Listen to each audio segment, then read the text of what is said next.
Harry Potter dan Batu Bertuah. Bab 4. Si Pemegang Kunci. Boom! Mereka menggedor lagi. Dudley terbangun dengan kaget. "Di mana meriamnya?" tanyanya bego. Terdengar gubrakan di belakang mereka dan Paman Vernon muncul tergopoh-gopoh ke dalam ruangan. Tangannya memegang senapan. Sekarang mereka tahu apa yang ada dalam bungkusan kurus panjang yang tadi dibawanya. "Siapa itu? Kuperingatkan kau. Aku bersenjata." Sunyi sesaat. Kemudian, gubrak. Pintu dihantam begitu keras sampai terlepas dari engselnya. Dan dengan bunyi memekakan telinga, pintu itu terempas ke lantai. Sesosok raksasa berdiri di depan pintu. Wajahnya nyaris tersembunyi di balik rambut panjangnya yang awut-awutan dan brewok liar yang berantakan. Tetapi kau bisa melihat matanya, berkilauan bagai dua kumbang hitam di balik rambut awut-awutan itu. Si raksasa memaksakan diri masuk, menduduk sehingga kepalanya cuma menyentuh langit-langit. Dia membungkuk, memungut pintu, dan dengan mudah memasangnya kembali ke engselnya. Deru badai di luar teredam sedikit. Dia menoleh memandang mereka semua. "Bisa bikinin teh kan? Tidak gampang datang ke sini." Dia melangkah ke sofa. Dudley duduk membeku ketakutan. "Minggir, karung besar," kata orang asing itu. Dudley mencicit dan bersembunyi di belakang punggung ibunya. Bibi Petunia sendiri berjongkok ketakutan di belakang Paman Vernon. "Nah, ini dia, Harry," kata si raksasa. Harry mendongak memandang wajah liar dan galak itu, dan melihat sudut mata kumbangnya berkerut penuh senyum. "Terakhir kali aku melihatmu, kau masih bayi. Kau mirip sekali ayahmu, tapi matamu mata ibumu," kata si raksasa. Paman Vernon mengeluarkan suara serak yang aneh. "Saya meminta Anda segera pergi, Sir. Anda menjebol pintu dan masuk tanpa izin." "Ah, tutup mulut, Dursley.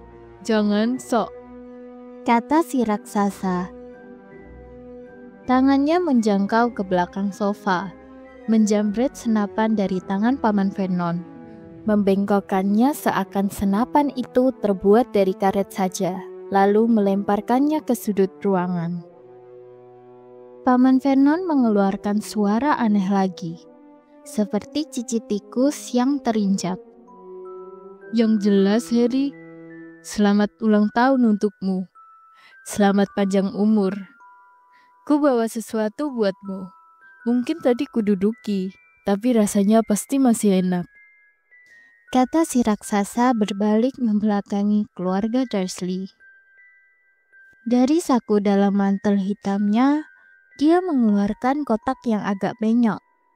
Harry membukanya dengan tangan gemetar. Di dalam kotak itu ada kue coklat besar dengan tulisan "Selamat ulang tahun Harry" dari gula hijau. Harry mengadah menatap si raksasa. Dia bermaksud mengucapkan terima kasih, tetapi kata-katanya menghilang dalam perjalanan ke mulutnya. Dan yang dikatakannya malah, "Siapa kau?" Si raksasa tertawa. "Betul, aku belum memperkenalkan diri. Rubeus Hagrid, pemegang kunci dan pengawas binatang liar di Hogwarts." Dia mengulurkan tangan yang besar sekali dan mengguncang seluruh lengan Harry. "Bagaimana tehnya tadi, ha?" katanya seraya menggosok-gosokkan tangannya. "Aku juga tidak tolak minumannya lebih keras, kalau memang ada." Pandangannya tertuju ke perapian dengan bungkus keripik yang sudah mengerut dan dia mendengus. Dia membungkuk ke perapian. Mereka tidak bisa melihat apa yang dilakukannya. Tetapi ketika dia tegak lagi, sedetik kemudian api sudah menyala-nyala.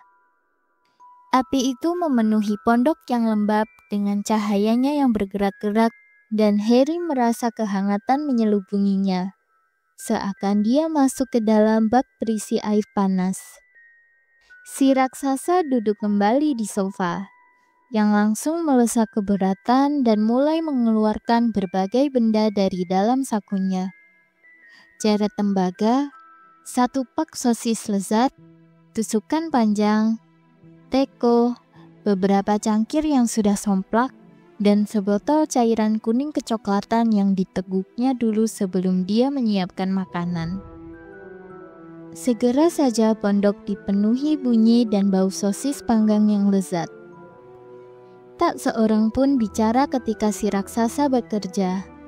Tetapi ketika dia melepas 6 sosis gemuk berminyak yang sedikit gosong dari tusukannya, Dudley mulai gelisah. Paman Vernon berkata tajam, "Jangan sentuh apapun yang diberikannya padamu, Dudley." Si raksasa tertawa seram. "Anakmu yang sudah sebulat bola tidak perlu dikemukan lagi, Dursley. Jangan khawatir." Dia menyerahkan sosis-sosis itu kepada Harry. Harry, yang sudah lapar sekali, belum pernah makan makanan selezat itu. Tetapi dia tetap tak bisa melepas pandangannya dari si raksasa. Akhirnya, karena tak seorang pun kelihatannya akan menjelaskan, dia berkata, "Maaf, tapi saya tetap belum tahu siapa Anda." Si raksasa menghirup tehnya dalam tegukan besar dan melap mulutnya dengan punggung tangannya. "Panggil aku Hagrid. Semua panggil aku begitu. Dan seperti sudah kubilang, aku pemegang kunci di Hogwarts. Kau tentunya sudah tahu tentang Hogwarts." Belum, maaf." "Maaf? Merekalah yang harus minta maaf. Aku tahu suratmu tidak kau terima. Tapi tak pernah kuduga kau tidak tahu tentang Hogwarts. Astaga, tak pernahkah kau ingin tahu di mana orang tuamu belajar semua itu?"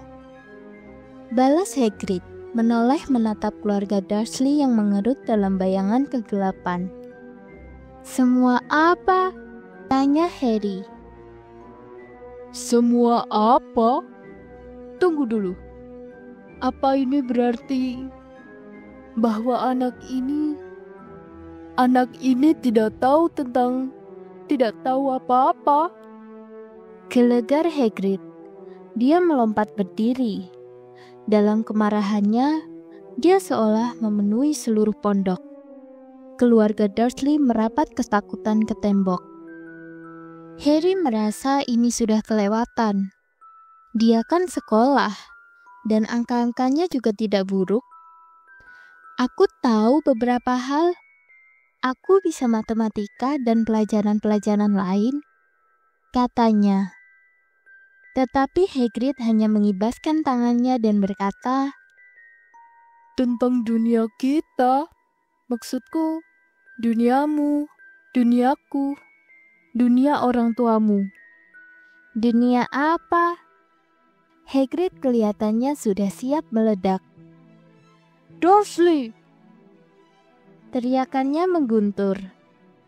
Paman Vernon yang sudah pucat pasi menggumamkan sesuatu yang kedengarannya seperti wimble-wimble. Hagrid menatap liar pada Harry.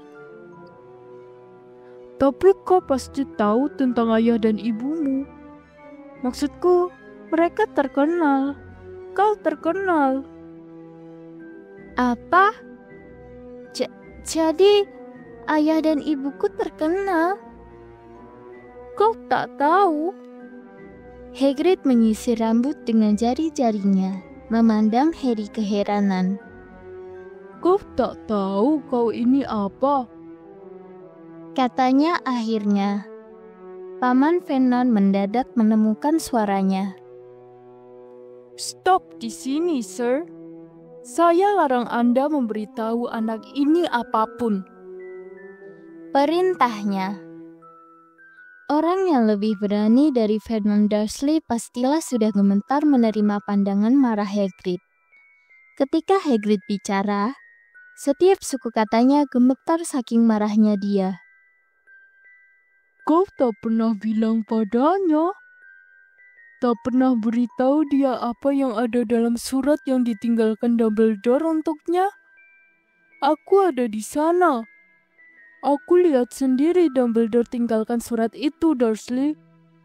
Dan kau sembunyikan itu darinya selama bertahun-tahun ini. Menyembunyikan apa dariku? Tanya Harry tak sabar. Stop!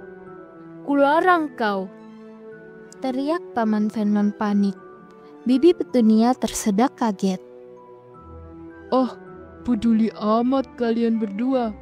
Harry, kau penyihir, kata Hagrid. Sunyi senyap di dalam pondok. Hanya debur ombak dan deru angin yang terdengar. Aku apa? Tanya Harry kaget. Penyihir, tentu saja, kata Hagrid yang kembali duduk di sofa, sehingga sofanya berderit dan melesak lebih dalam lagi. Dan penyihir yang hebat kalau dilatih sedikit dengan ayah dan ibu sehebat itu, mana bisa lain lagi. Dan kurasa sudah waktunya kau baca suratmu. Harry mengulurkan tangan. Akhirnya, untuk mengambil amplop kekuningan dengan alamat ditulis dengan tinta hijau. Ditujukan kepada Mr. Harry Potter, lantai, pondok di atas karang, laut. Harry menarik keluar suratnya dan membacanya. Sekolah Sihir Hogwarts. Kepala Sekolah Albus Dumbledore. Order of Merlin.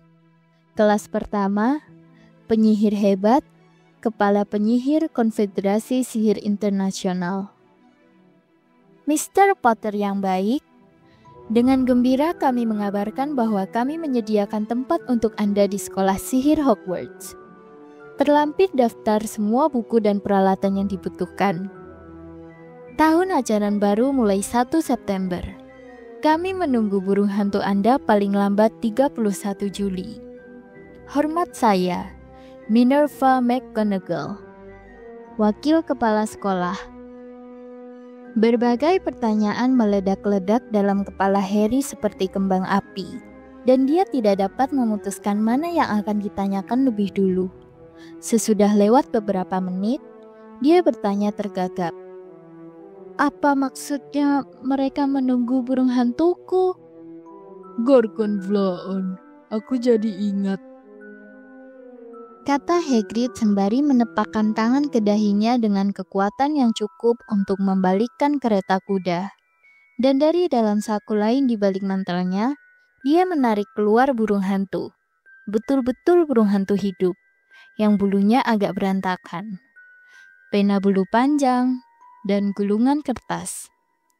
Dengan menggigit lidah, dia menulis pesan yang bisa dibaca Harry dengan terbalik. Mr. Dumbledore yang terhormat, surat Harry sudah kusampaikan. Akan kubawa dia beli perlengkapan besok. Cuaca buruk sekali. Mudah-mudahan Anda baik. Hagrid. Hagrid menggulung pesannya, menyerahkannya kepada si burung hantu yang menggigitnya di paruhnya, lalu melangkah ke pintu dan melontarkan si burung hantu ke dalam badai. Kemudian dia kembali dan duduk lagi seakan tindakannya tadi sewajar orang bicara di telepon. Harry sadar mulutnya ternganga. Cepat-cepat dikatupkannya. Sampai mana aku tadi? Kata Hagrid. Tetapi saat itu Paman Vernon wajahnya masih pucat pasi tapi tampangnya sangat marah. Maju ke depan perapian. Dia tidak boleh pergi, katanya. Hagrid menggerutu. Aku mau lihat makhluk hebat sepertimu halangi kepergiannya, katanya. Apa? Tanya Harry tertarik. Muggle. Itu sebutan kami untuk manusia-manusia yang bukan penyihir. Dan sungguh buruk nasibmu dibesarkan dalam keluarga magel paling sok yang pernah kulihat, kata Hagrid. Waktu mengambilnya, kami sudah bersumpah kami akan menghentikan semua omong kosong ini. Bersumpah untuk membelanya. Penyihir, mana ada. Paman dan Bibi tahu kalau aku penyihir, tanya Harry. Tahu? Tentu saja kami tahu. Bagaimana tidak kalau adikku yang brengsek juga begitu. Oh, dia juga menerima surat seperti itu dan menghilang ke sekolah itu dan pulang setiap liburan dengan kantong penuh telur katak dan mengubah cangkir menjadi tikus. Aku satu-satunya yang tahu dia seperti apa. Dia aneh. Tetapi ibu dan ayahku apa-apa Lily. Lily begini dan Lily begitu. Mereka bangga punya anak penyihir. Pekik Bibi Petunia tiba-tiba. Dia berhenti untuk menarik napas dalam-dalam, dan kemudian merepet lagi. Kelihatannya sudah bertahun-tahun dia ingin mengeluarkan semua ini. Kemudian dia bertemu si Potter itu di sekolah.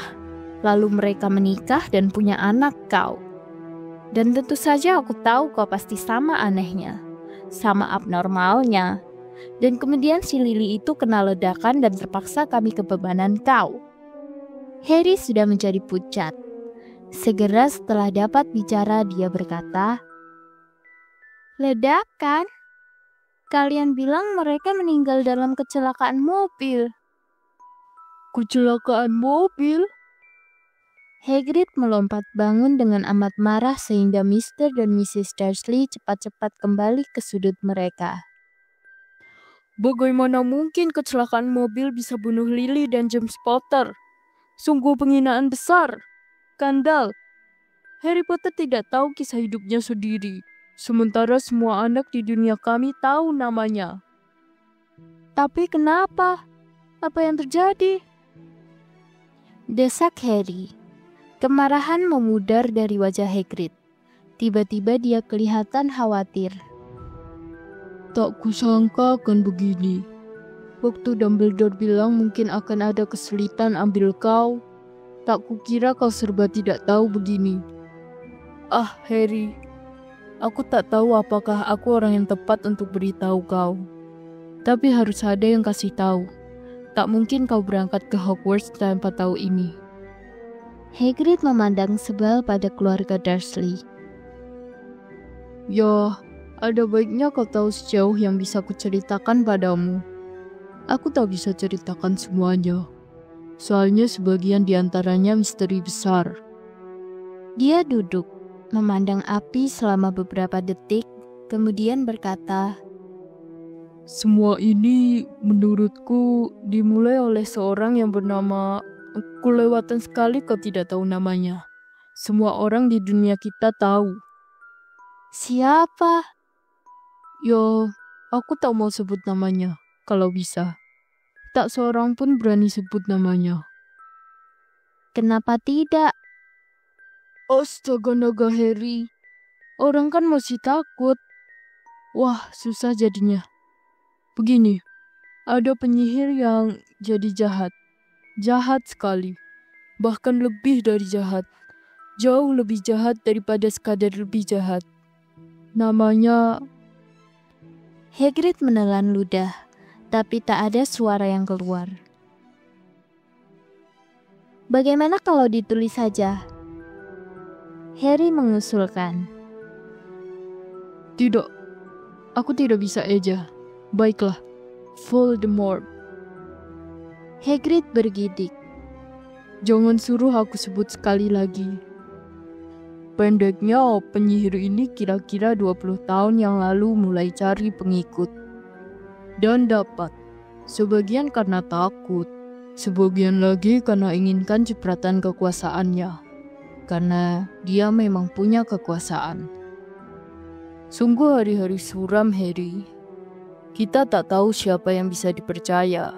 Tak berani bersikap ramah pada penyihir asing, hal-hal mengerikan terjadi. Dia mulai ambil alih kekuasaan. Tentu saja beberapa berusaha lawan dia, dan mereka dibunuh. dengan sangat mengerikan. Salah satu tempat yang masih aman adalah Hogwarts. Kurasa Dumbledore adalah satu-satunya yang ditakuti kau tahu siapa. Tidak berani ambil alih sekolahnya dulu paling tidak. Ibu dan ayahmu penyihir hebat. Dua-duanya ketua murid semasa mereka sekolah. Kurasa misterinya adalah kenapa kau tahu siapa tidak coba tarik ibu dan ayahmu ke pihaknya sebelumnya. Mungkin dia tahu mereka terlalu dekat dengan Dumbledore, sehingga pasti tidak tertarik pada sihir hitam.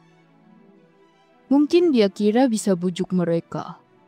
Mungkin dia cuma ingin mereka menyingkir.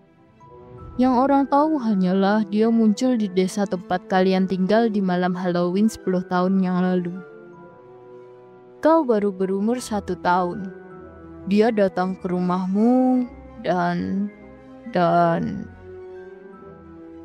Hagrid tiba-tiba menarik keluar sapu tangan yang sangat kotor dan membuang ingus dengan bunyi seperti terompet. Maaf, tetapi aku sedih sekali. Aku kenal ibu dan ayahmu. Tak ada orang lain sebaik mereka. Kau tahu siapa bunuh mereka. Dan kemudian, ini misteri yang sesungguhnya. Dia mencoba bunuh kau juga. Mau habisi kalian sampai tuntas kurasa. Atau mungkin dia memang senang membunuh. Tetapi dia tidak bisa bunuh kau. Pernahkah kau bertanya-tanya bagaimana kau dapat bekas luka di dahimu? Itu bukan bekas luka biasa. Itu yang kau dapat jika kekuatan sihir jahat sentuh kau. Berhasil tewaskan ibu dan ayahmu, bahkan hancurkan rumahmu. Tetapi tidak mempan untukmu. Itulah sebabnya kau terkenal, Harry. Tak seorang pun bisa hidup setelah dia putuskan untuk membunuhnya. Tak seorang pun kecuali kau dan dia telah berhasil bunuh penyihir-penyihir terbaik pada zaman ini. Keluarga McKinnon, keluarga Bourne, keluarga Privet. Padahal kau masih bayi dan kau hidup. Sesuatu yang menyakitkan berpusat dalam benak Harry. Ketika cerita Hagrid hampir tamat, dia melihat kembali cahaya hijau menyilaukan. Lebih jelas daripada yang selama ini diingatnya. Dan dia juga ingat sesuatu yang lain. Untuk pertama kali dalam hidupnya, tawa nyaring, dingin dan bengis. Hagrid menatapnya dengan sedih. Aku sendiri yang ambil kau dari rumahmu yang hancur. Atas perintah Dumbledore, ku bawa kau ke keluarga ini. Omong kosong besar, kata Paman Vernon. Harry melompat. Dia nyaris lupa keluarga Dursley ada di situ. Paman Vernon kelihatannya sudah mendapatkan kembali keberaniannya. Dia mendelik kepada Hagrid dan tangannya terkepal. Dengarkan aku, Harry. Kuakui kau memang agak aneh, tapi mungkin bisa dibereskan dengan dihajar. Sedangkan tentang orang tuamu, mereka memang aneh, tak bisa dibantah. Dan menurutku dunia ini lebih baik tanpa mereka. Yang terjadi itu salah mereka sendiri. Bergaul dengan tukang-tukang sihir. Mau apa lagi? Sudah kuduga mereka akan berakhir begitu. Tetapi saat itu Hagrid melompat bangun dari sofa dan menarik payung butut merah jambu dari dalam sakunya. Sambil mengacungkan payung itu ke arah Paman Vernon seperti pedang, dia berkata, Kuperingatkan kau, Dursley. Kuperingatkan kau. Satu kata lagi saja. Menghadapi bahaya ditombak dengan ujung payung, keberanian Paman Vernon melempem lagi. Dia merapatkan diri ke dinding dan diam. Itu lebih baik, kata Hagrid, bernapas berat dan duduk lagi di sofa, yang kali ini melesat sampai ke lantai. Harry sementara itu masih penasaran, masih ingin mengajukan ratusan pertanyaan. Tetapi apa yang terjadi pada maaf, maksudku Kau tahu siapa? Pertanyaan bagus, Harry. Hilang. Lenyap. Malam yang sama dia coba bunuh kau. Membuat kau tambah terkenal. Itulah misteri yang paling besar. Soalnya belakangan makin lama dia makin kuat. Jadi kenapa dia harus pergi? Ada yang bilang dia mati. Omong kosong menurutku. Tak tahu apakah masih ada cukup manusia di tubuhnya untuk bisa mati. Yang lain lagi bilang dia masih sembunyi. Tunggu waktu yang tepat. Tapi aku tidak percaya. Orang-orang yang tadinya jadi pengikutnya telah kembali ke kami. Beberapa di antaranya seperti kerasukan. Mana mungkin mereka balik ke kami kalau dia akan datang lagi. Kebanyakan dari kami menduga dia masih ada entah di mana, tapi sudah kehilangan kekuatannya. Terlalu lemah untuk terus merajalela. Karena sesuatu pada dirimu menghabisi dia, Harry. Ada yang terjadi malam itu yang di luar perhitungannya. Aku tak tahu apa itu. Tak ada yang tahu. Tetapi sesuatu pada dirimu membuat dia takluk. Hagrid memandang Harry dengan hangat dan rasa hormat. Tetapi Harry, alih-alih merasa senang dan bangga, merasa yakin ada kekeliruan besar. Penyihir? Dia? Bagaimana mungkin dia penyihir? Dia telah melewatkan hidupnya dijadikan bulan-bulanan oleh Dudley dan ditindas oleh Bibi Petunia dan Paman Vernon. Kalau memang dia penyihir, kenapa mereka tidak berubah jadi kodok setiap kali mereka mencoba menguncinya di lemari? Jika dia pernah mengalahkan penyihir paling hebat di dunia, bagaimana mungkin Dudley selalu bisa menendang-nendangnya ke sana kemari seperti bola? Hagrid, kurasa kau pasti keliru. Tidak mungkin aku ini penyihir. Betapa herannya dia. Hagrid tertawa. Tidak mungkin penyihir, ah? Tidak pernahkah ada peristiwa-peristiwa yang terjadi setiap kali kau takut atau marah? Harry memandang perapian.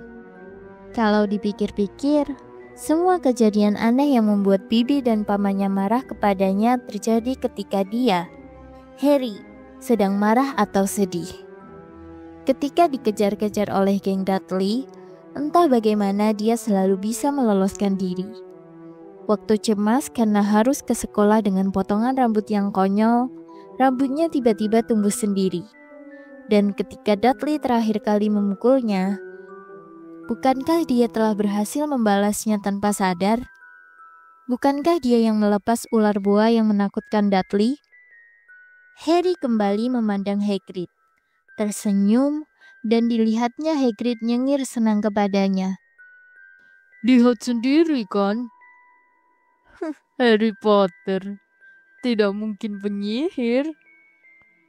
Tunggu saja, kau akan terkenal di Hogwarts. Tetapi Paman Vernon tak akan mau menyerah tanpa perlawanan. Kan sudah kubilang dia tidak boleh pergi. Dia akan ke Stonewall High. Dan dia akan berterima kasih karenanya. Aku sudah membaca surat-surat itu. Dan katanya dia memerlukan segala macam sampah. Buku mantra dan tongkat dan... Kalau dia mau pergi, Muggle hebat seperti kau tak akan bisa larang dia. Melarang anak Lily dan James Potter masuk Hogwarts? Kau gila. Namanya sudah terdaftar di sana sejak dia dilahirkan. Dia akan masuk sekolah sihir paling terkenal di dunia. 7 tahun dia di sana. Dia tak akan kenal dirinya lagi. Dia akan bergaul dengan anak-anak sejenisnya. Kali ini dan di bawah bimbingan kepala sekolah paling hebat yang dimiliki Hogwarts, Albus Dumbledore. Aku tidak mau membayar laki-laki tua sinting untuk mengajarinya tipuan sihir. Teriak Paman Vernon. Tetapi dia sudah kelewatan. Hagrid menyambar payungnya dan memutar-mutarnya di atas kepala. Jangan berani-berani hina Albus Dumbledore di depanku. Diayunkannya payungnya turun untuk menunjuk Dudley. Ada kilatan cahaya ungu, bunyi seperti petasan, jeritan nyaring, dan detik berikutnya, Dudley menari-nari di tempat dengan tangan memegangi pantatnya yang gemuk, menjerit-jerit kesakitan. Ketika dia berbalik membelakangi mereka, Harry melihat ekor babi melingkar nongol dari lubang di celananya. Paman Vernon menggerung.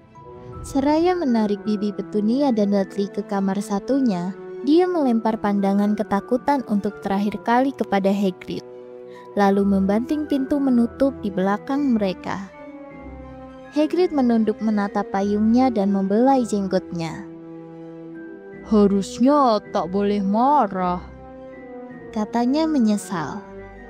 tapi kan tidak berhasil. Maksudku mau ubah dia jadi babi, tapi kurasa dia sudah mirip sekali babi. Tak banyak lagi yang bisa dilakukan. Dia melirik Harry dari bawah alisnya yang lebat. Aku akan berterima kasih kalau kau tidak sebut-sebut kejadian ini pada siapapun di Hogwarts. Aku sebetulnya tidak boleh menyihir. Hanya boleh sedikit saja untuk ikuti kau dan antar surat-surat kepadamu dan belanja. Kenapa kau tidak boleh menyihir? Tanya Harry. Ya, aku dulunya sekolah di Hogwarts juga. Tapi, aku dikeluarkan jujur saja. Waktu kelas 3. Mereka patahkan tongkatku jadi 2 dan macam-macam lagi. Tetapi Dumbledore izinkan aku tinggal sebagai pengawas binatang liar. Orang hebat Dumbledore. Kenapa kau dikeluarkan? Sudah malam. Dan banyak yang harus kita lakukan besok. Harus ke kota, beli buku-buku dan peralatanmu. Hagrid melepas mantel hitamnya yang tebal dan melemparkannya kepada Harry. Bisa kau jadikan selimut? Katanya. Jangan pedulikan kalau sedikit meronta-ronta. Kurasa masih ada sepasang tikus di salah satu sakunya.